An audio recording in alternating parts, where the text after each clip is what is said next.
Continuem amb la segona ponència amb la doctora Antònia Linde. Ella és doctora en criminologia per la Universitat de Lausanne, professora de criminologia i directora del grau de criminologia a la Universitat Oberta de Catalunya i corresponsal espanyola del grup d'experts en estadístiques sobre criminalitat. I ens parlarà sobre la delinqüència urbana, fonaments i explicacions. Moltes gràcies, deia Miguel, per la teva presentació. Bona tarda a tothom. Felicito primer de tot el Col·legi de Criminòlegs per aquesta iniciativa i us agraeixo de debò que hàgiu comptat amb mi. L'objectiu de les jornades, de les 3 jornades, és apropar la criminologia com a disciplina a la societat, que la gent, diguem, arribi a entendre una mica què és, què fa i per què serveix la criminologia, cosa que penso que és tot un repte perquè la imatge que tenen de nosaltres, no, la societat una mica està, diríem, una mica contaminat pels mitjans de comunicació o bé per aquesta vessant televisiva. Per tant, us agraïm, tothom us agraeix haver estat tan valents i esperem que els ponents arribem a l'altura, diguem. Llavors, jo avui us faig una presentació que, com veieu, porta per títol Delinqüència urbana, fonaments i explicacions. Faré la presentació en castellano, haré la presentación en castellano porque algunas personas fuera de Cataluña me han contactado para preguntarme si era en catalán o en castellano y creo que como la idea es llegar al máximo de personas posibles, pues no hay problema. Entonces, como digo, mi presentación va sobre delincuencia urbana. Es casi la primera presentación que hago en la que no voy a presentar datos. Es una presentación bastante teórica, de marco teórico y teniendo en cuenta que va dirigida a un público no necesariamente criminológico, digamos, ¿no? Espero que sea lo suficientemente comprensible y que no se haga demasiado pesado. Bien, empezamos un poco por la definición, ¿no? Es decir, ¿qué es la delincuencia urbana? Bueno, la delincuencia urbana a grandes rasgos se puede considerar pues las diferentes tipologías de delincuencia que tienen lugar en las urbes, en las ciudades, ¿de acuerdo? Como clasificación podemos englobarlo en diferentes grupos de comportamientos. Yo aquí he señalado unos cuantos, pues los delitos callejeros que no dejan de ser pues los delitos que conocemos como robo, hurto, pero que han aumentado con la aparición de las nuevas urbes, ¿no? O con la masificación de las ciudades que prolifera pues el anonimato o el control, o un menor control informal por parte de los individuos que viven. Hablaríamos también de vandalismo, que correspondería a aquellos comportamientos violentos de carácter gratuito que surgen en ocasiones como forma de protesta, es decir, el sentido no sería un sentido lucrativo, ¿no? Sino que es como forma de protesta y en algunos momentos lúdico incluso, ¿no? Y estos comportamientos están orientados a causar básicamente daños materiales de carácter público. Por otro lado, englobarían o tendríamos una tercera categoría que sería la que denominaríamos como genérico violencia urbana, que es aquella violencia colectiva provocadora y destructiva, que en ocasiones también tiene un carácter lúdico, utilizada como estrategia para neutralizar la actuación de los cuerpos de seguridad del Estado. Este es el caso que todos conocemos, es el caso de las revueltas de Francia.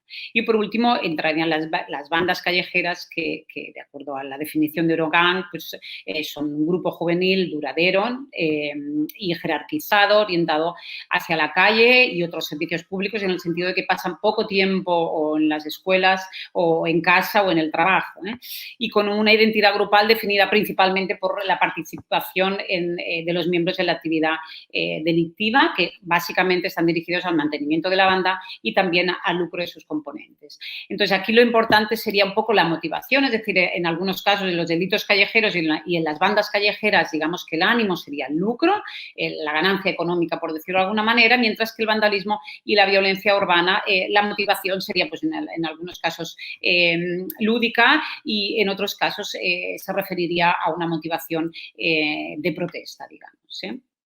Bien, cuando hablamos de delincuencia urbana, cuando intentamos explicar, ¿no?, los fundamentos o las explicaciones que utilizamos para explicar, ¿no?, la delincuencia urbana, pues evidentemente recurrimos a aquellas explicaciones o aquellas teorías o aquellos enfoques que pretenden explicar no las características, ¿no?, los rasgos o los factores que tienen que ver con el individuo, con el delincuente en sí, sino que nos centraríamos en aquellos enfoques que lo que pretenden es estudiar la relación de las ciudades, de las urbes, con la tasa de delincuencia, ¿no? Y dentro de este rango encontramos las denominadas ecología del delito.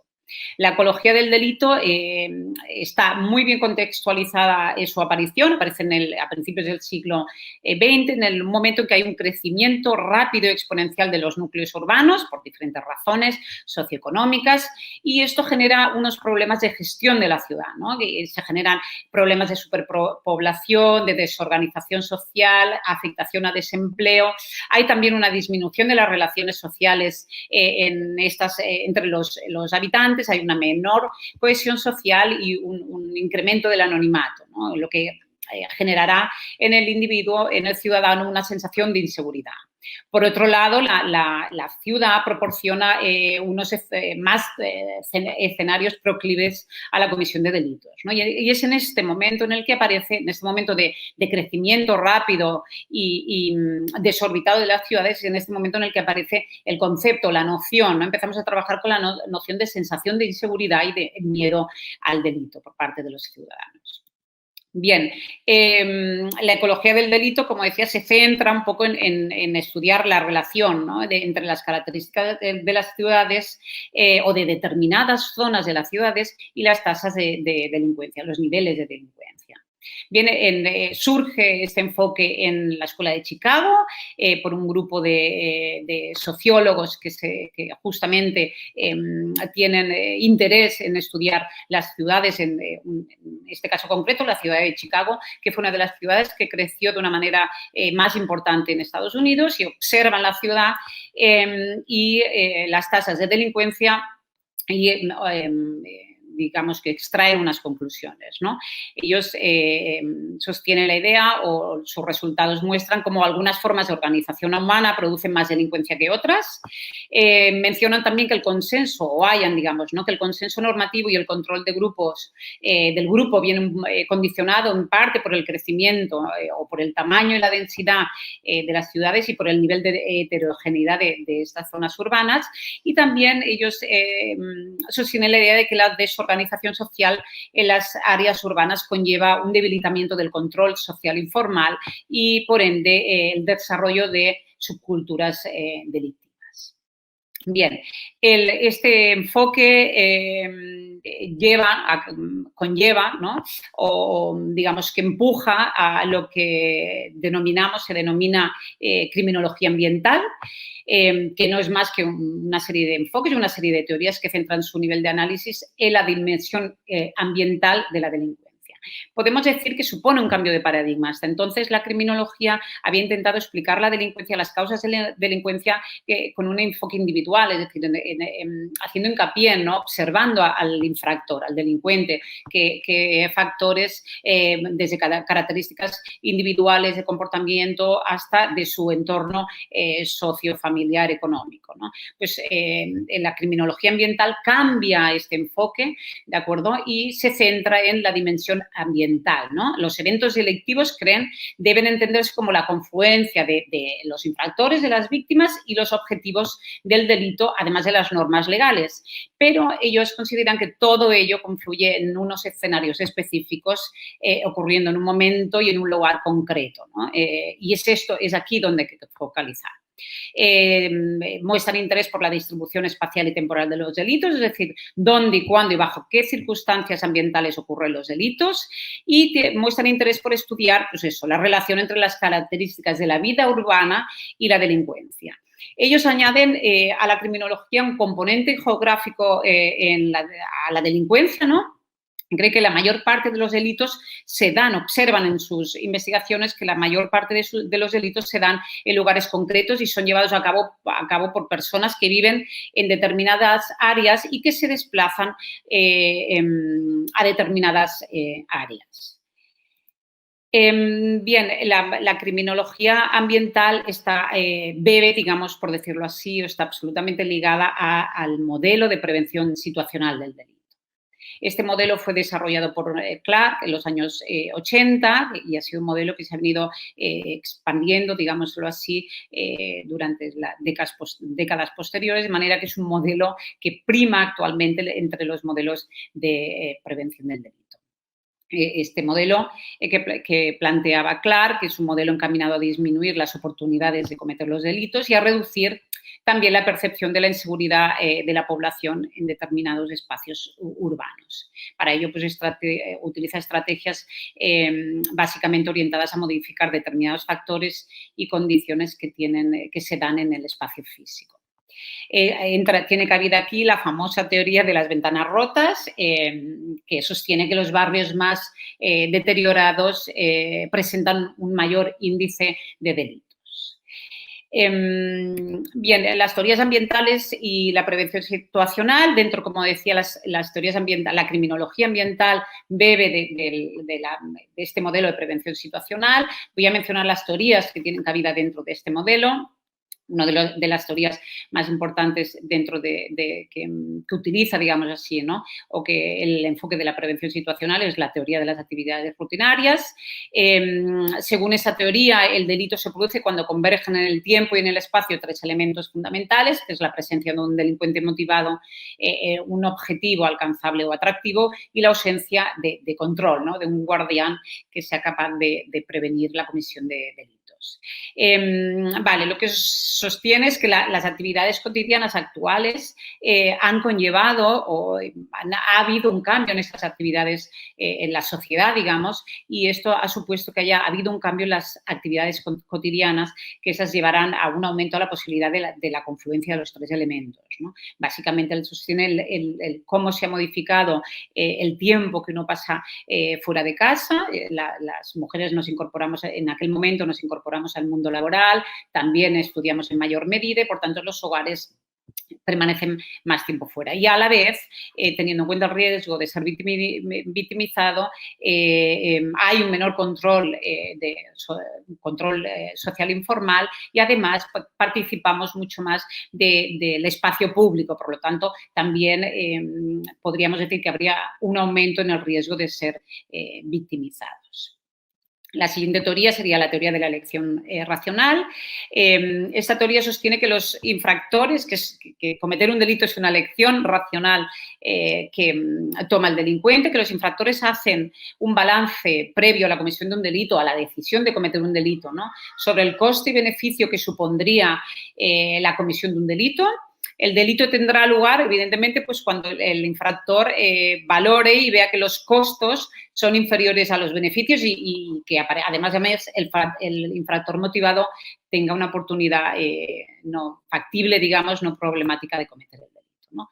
Pero ¿qué elementos sostiene esta teoría que intervienen un poco en la elección, ¿no? De un lugar por parte del infractor para la comisión de un delito? ¿De qué dependerá esta elección, ¿no? Pues ellos señalan 5 factores, pues rápidamente, pues la facilidad de acceso al lugar, la visibilidad, la vulnerabilidad y el atractivo de la víctima, digamos, o del objeto, la posibilidad de ser descubierto, y, la actuación de los testigos, la posibilidad de que hayan testigos o no y, por supuesto, la facilidad de la huida del lugar del crimen, podríamos decir, ¿no?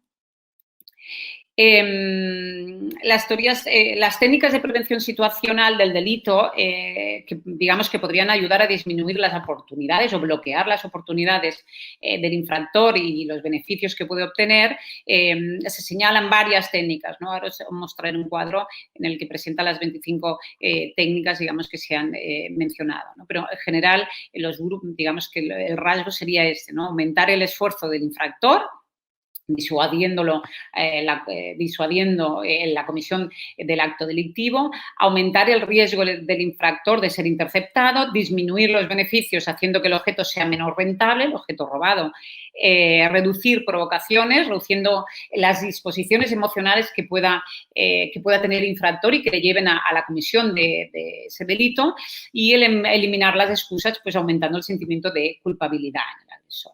Como os decía, aquí os presento una tabla que fue trabajada por Cornish y Clark y que yo os presento una adaptación de Lucia Summers. Como veis, no voy a entrar en cada punto, pero que trabaja justo los 5 pilares, ¿no? Que es aumentar el esfuerzo, aumentar el riesgo, disminuir las ganancias que se pueda obtener, reducir la provocación y eliminar las excusas, ¿no? Pues, no sé, con respecto al aumentar los esfuerzos, pues en el control de las salidas, ¿no? Pues qué acciones concretas, pues pedir tickets en los aparcamientos, licencias de exportación para evitar el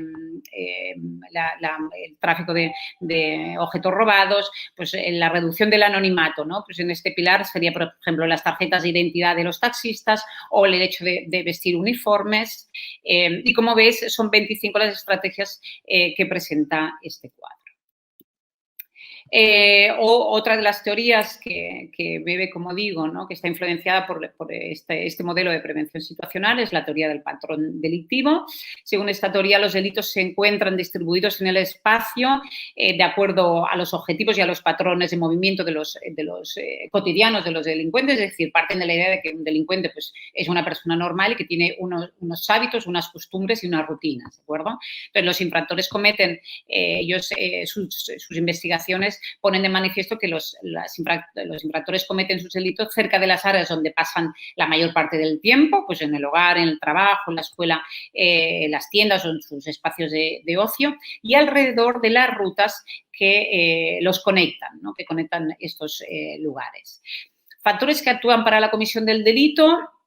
Os muestro 3, pues mencionan ellos 3 o indican 3. Uno sería la presencia de un individuo motivado para cometer un delito. Las actividades rutinarias de los infractores deben proporcionarles oportunidades. Y un tercer elemento sería un suceso desencadenante, ¿no? Pues ponía el típico ejemplo que es el hecho de ver una casa con una ventana abierta. La teoría de la prevención del delito mediante el diseño ambiental. Esta es una de las teorías que más fuerza ha tomado en el ámbito de la criminología ambiental y que como veréis, marca muchas de las acciones preventivas que se llevan a cabo actualmente. Esta teoría se marca muy bien apareció en los años 70, se marca muy bien en un contexto claro, ¿no? En los años 70 aparece por Martinson, ¿no? la frase de nothing's worth. Todas las investigaciones criminológicas, no todas, pero buena parte muestran, ¿no? Que hay un fracaso de los tratamientos y de las acciones de rehabilitación, ¿no? De la rehabilitación de los infractores. Entonces, a partir de aquel momento es esto, ¿no? Nothing's worth, lo que estamos haciendo hasta ahora no funciona. Entonces, esta teoría marca una diferencia en ese sentido y lo que propone es la noción de prevención criminal a través de la modificación del ambiente físico, ¿no? Vamos a hacer un cambio, vamos a estudiar, vamos a cambiar de enfoque para ver si esto funciona, por decirlo de alguna manera, ¿no? Las estrategias que propone este enfoque pretenden alterar el diseño arquitectónico de las ciudades, de las comunidades en las que viven las personas, en las que habitan y se reúnen, con el objetivo básico de disuadir a los infractores. Todas las acciones o las estrategias pueden afectar a todo un planeamiento, o sea, puede ser macro en el sentido de afectar a un planeamiento de un barrio, ¿no? Pues construir edificios que permitan visualizar las calles, o pueden intervenir en elementos pequeños, ¿no? Ponía el ejemplo de, pues, no sé, la disposición de los arbustos o de las señales o indicaciones o la disposición, no sé, pues de las farolas, ¿de acuerdo? Pero también está pensada para organizar, digamos, hacer un planeamiento completo de un barrio, ¿no? Y algunos ejemplos hay de este tipo de acciones.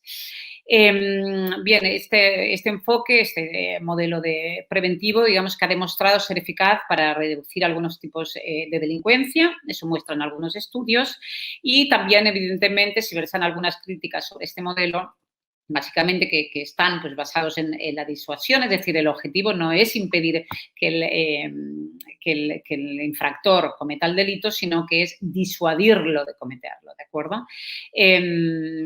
No sé, también, ¿no? Si bien ha demostrado ser eficaz reduciendo algunos tipos de delincuencia, algún tipo de delitos, también no se ha podido demostrar su eficacia en ciertos tipos de delitos, por ejemplo, los delitos pasionales, ¿no? Como la violencia de género, por ejemplo, ¿no?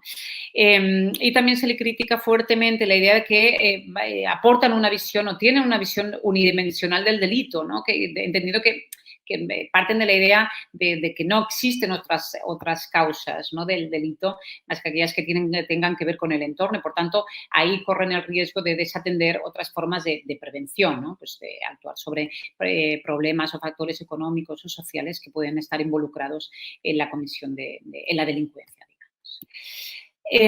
Por último, de entre estas teorías que siguen, digamos, este modelo de prevención situacional, estaría la teoría del espacio defendible. Esta teoría Newman se desarrolló en los años 70 también con Newman. Newman estudió algunas ciudades norteamericanas y se dio cuenta que el diseño de las viviendas, de algunas viviendas, dificultaba a los residentes el hecho de responsabilizarle, de controlar la seguridad de su zona, ¿no? Pues él observaba algunos rasgos, ¿no? Pues la excesiva altura de los edificios dificultaba el reconocimiento de aquellos que no son residentes, de los extraños, ¿no? Había multitud de puntos de acceso que no estaban controlados y que podían facilitar el acceso a la vivienda por parte de un extraño, de un ajeno, o habían aspectos externos de los edificios que favorecían a etiquetar, ¿no? Como un lugar inseguro y como un lugar atractivo para la comisión de delitos, ¿no? Digamos que llamaban a la comisión de delitos. Esta teoría sostiene la prevención de la delincuencia en las zonas a través del control de los propios residentes y la defensa de su espacio contra el delito, por eso el título de espacio defendible, y para ello debe actuar en la eliminación de características físicas que aumenten la oportunidad de delinquir, ¿no? Para ello, prevenir la delincuencia mediante aplicaciones urbanísticas debe reducir, que estén dirigidas a reducir el anonimato y que incrementen la vigilancia y así de manera que se pueda disminuir las posibilidades de actuación de los delincuentes. Bien, cuando hablamos de criminología ambiental, os decía, ¿no? que el enfoque de la prevención situacional, ¿no? Y la criminología ambiental que bebe de este enfoque es muy actual, ¿no? Muchas de las estrategias, ya veréis, se utilizan y aquí os voy a mostrar qué se está haciendo un poco en este sentido, ¿no? La criminología ambiental comparte trabajo, por decirlo de alguna manera, con otra disciplina, ¿no? que ha tenido surgimiento actualmente, que es el análisis del delito. El análisis del delito podríamos decir que inicialmente lo que pretende pues, es emplear información sobre los eventos delictivos para analizarlos de manera sistemática y detectar patrones y tendencias. Esto lo va a hacer mediante un componente de análisis, algo nuevo, digamos, ¿no? De análisis geográfico del delito, que ahora trataremos. En segundo lugar, lo que se pretenderá con este análisis del delito es analizar la relación de la distribución espacial y temporal de los delitos con las características de la zona, pues en aquellos puntos, digamos, donde hay más incidencia o más intensidad de delitos, qué niveles socioeconómicos existen, qué nivel de ingresos tiene la población, qué nivel de desempleo o cualquier otro factor socioeconómico. Y en un tercer paso, aquí entraría la criminología ambiental, sería pues esto, es proponer, de eso se encargaría la criminología ambiental, diríamos, sería proponer explicaciones para comprender estos patrones observados. Viene del análisis del delito, surge el análisis geográfico del delito, que esto se lleva a cabo mediante una herramienta, digamos, que son los conocidos sistemas de información geográfica. Esos sistemas de información utilizan básicamente hardware o software o datos, por decirlo de alguna manera, para recopilar, gestionar, analizar y representar todo tipo de información referenciada geográficamente, ¿de acuerdo? Se trabaja, digamos, sobre un modelo cartográfico de la realidad y se pretende estudiar y buscar soluciones a problemas del mundo real, ¿no? Problemas de aquello observado en la realidad. Tiene dos componentes que lo hacen de mayor utilidad y mucho más completo que lo puede ser una base de datos. Por un lado, es un componente espacial, ¿no? Se generan mapas o representaciones cartográficas y, por otro lado, ahí tiene el componente temático, ¿no? Cuenta con una base de datos compuestas por referencias de información alfanumérica, ¿no? ¿Qué funciones permite, ¿no? Los sistemas de información geográfica? Bueno, este sistema de información es, como seguramente sabéis, súper utilizado y súper útil para los cuerpos de seguridad porque presenta un montón de funcionalidades que son muy útiles para ellos, ¿no? Algunas de ellas pues, son la localización, las características de un lugar concreto, en qué condiciones, el cumplimiento de las condiciones impuestas por el sistema que se introducen, digamos, da información o tiene como funciones detectar o mostrar tendencias que son útiles para realizar comparaciones. Rutas, funciones de rutas que puede llevar a cabo cálculo de las mejores rutas entre puntos. También puede aportar funciones de pautas, de detención de pautas espaciales, pautas de comportamientos, pautas delictivas, digamos, y también puede generar modelos a partir de hechos. El sistema de información geográfica genera los mapas delincuenciales, seguro que habéis visto recientemente alguno, y que estos mapas utilizan la información geográfica básicamente con la finalidad de acotar los delitos en una zona y en un tiempo determinado, un periodo determinado. Ofrecen una imagen rápida y muy concreta y fácil de interpretar de la intensidad con la que se producen los delitos en un territorio y en un momento concreto, y aportan una mejor visión del conjunto que la base de datos. Por eso decía que para la investigación criminológica o para la prevención del delito es de mayor utilidad que la base de datos que hemos estado utilizando hasta ahora.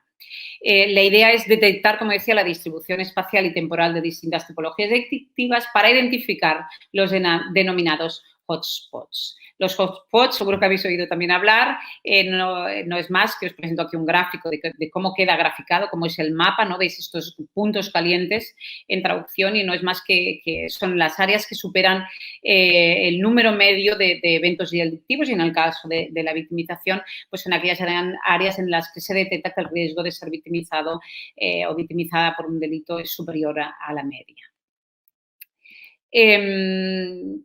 Las áreas por último ya, las áreas de aplicación de estos mapas delincuenciales son múltiples, de ahí su utilidad, entre ellos pues la identificación del problema y observación de patrones y tendencias delictivas, sirven para optimizar la distribución de los recursos, sirve de apoyo también informativo mediante la identificación de delitos ocurridos y para predecir futuros comportamientos. Como veíamos, identificar hotspots para delimitar y actuar sobre el problema concreto. También para la determinación de grupos de poblaciones vulnerables, el seguimiento de impactos de iniciativas realizadas, es decir, aquí nos vale para la evaluación, digamos, ¿no? de planes de prevención que se implementen y qué resultado han tenido, ¿no? Qué impacto han tenido en su aplicación. También, por supuesto, pues es una herramienta de apoyo a la toma de decisiones y el uso de los mapas también puede ser o sirve, ¿no? Como medio de comunicación estadístico. Como decía, bien, os decía al principio que iba a ser una presentación bastante teórica. Yo quiero que ha sido así, desde luego. Quería dar los grandes rasgos de los fundamentos y las explicaciones de la delincuencia urbana y quería acabar un poco con los métodos de prevención, los sistemas de prevención, los modelos de prevención que últimamente tienen cabida. Uno no nadie, ¿no? Cuando nosotros los criminólogos sabemos, o los que entendemos un poco, pero muchas veces cualquier persona que no es del ámbito, pues te menciona alguna estrategia de prevención concreta que se ha implementado en su barrio. Pues mira, en mi barrio esto han puesto, ¿no? O han instalado demás, ¿no? Sin saber que la base, ¿no? Digamos, de este modelo de prevención o de esta estrategia concreta de prevención es el modelo de prevención situacional. Bien, pues hasta aquí mi presentación. No sé si he estado dentro de tiempo, creo que no me han llamado la atención. Dejo de compartir. Gràcies per l'exposició, doctora Linde. Molt interessant el que ens ha parlat sobre l'anàlisi geoespacial del delicte i els diferents models de prevenció del delicte mitjançant el disseny urbà. Espero que puguem continuar aprofundint sobre aquest tema després. Gràcies per la intervenció.